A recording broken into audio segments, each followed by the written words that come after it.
উনি আমাকে বললেন, তুমি আমেরিকায় বসে বসে বেশি বুঝো না, আমি দেখতেছি। তখন তো আমার আর কিছু করার থাকে না।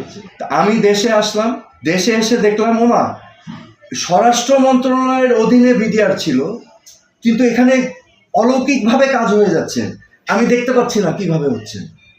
কি হলো? ও কোঅর্ডিনেটর করে দেওয়া হয়েছে। কাকে? কর্নেল ফারুক খান। আমাকে কল করলো আমার আত্মীয়, যে সোহেল এখানে তো অনেক গোলাগুলি হচ্ছে। আমি বললাম কোথায়? বলে যে পিলখানাতে। আমি বলছি তাই নাকি, হোয়াট ডু ইউ মিন গোলাগুলি হচ্ছে? বলে অনেক গোলাগুলি হচ্ছে, রাইট? তখন আমি সাথে সাথে ফোন রেখে আমি কল দিলাম কাকে?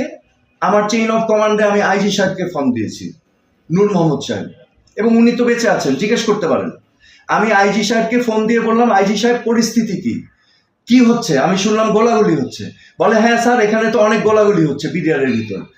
তা আমি বললাম বিডিআর এর ভিতরে গোলাগুলি হচ্ছে, আপনারা কি করছেন?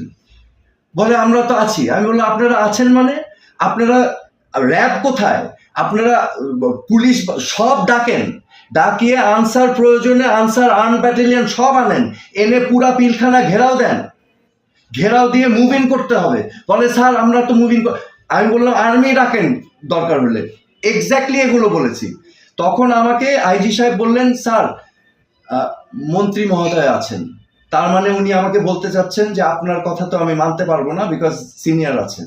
আমি ফোন রেখে মানে আমার মাথা তখন খারাপ, যে বিকজ আই নো এরকম ক্রাইসিস হলে ফার্স্ট থিং পুরা পেরিমিটার সারাউন্ড করতে হবে, যাতে যারা আছে ভিতরে তারা যেন জানে তাদের পালাবার কোনো পথ নাই। পালাবার পথ যদি না থাকে, তারা কিন্তু যা করতে চাচ্ছে নাও করতে পারে।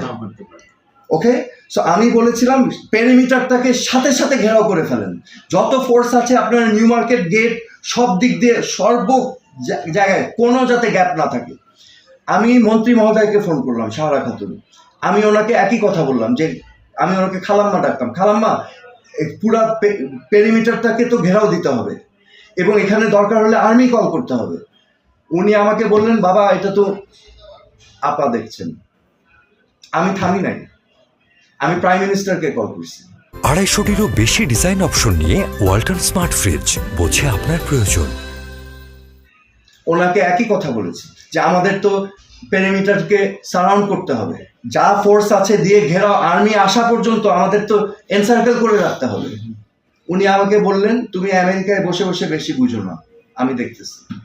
তখন তো আমার আর কিছু করার থাকে না। ওকে, তা আমি দেশে আসলাম, দেশে এসে দেখলাম ওমা স্বরাষ্ট্র মন্ত্রণালয়ের অধীনে বিডিআর ছিল, কিন্তু এখানে অলৌকিকভাবে কাজ হয়ে যাচ্ছে, আমি দেখতে পাচ্ছি না কিভাবে হচ্ছে। কি হলো? ও কোঅর্ডিনেটর করে দেওয়া হয়েছে। কাকে? Colonel Faruk Khan, commerce minister. Why is commerce minister the coordinator? তারপর থেকে সবকিছু অদৃশ্য হয়ে গেল, আমাদের হাতে তো কিছুই ছিল না। বিডিআর এর ব পর্যন্ত আমরা বলতাম না, বিকজ আমাদের কাছে কেউ কিছু জানতেও চায় নাই, বলেও নাই, nothing. Everything was done by the coordinator.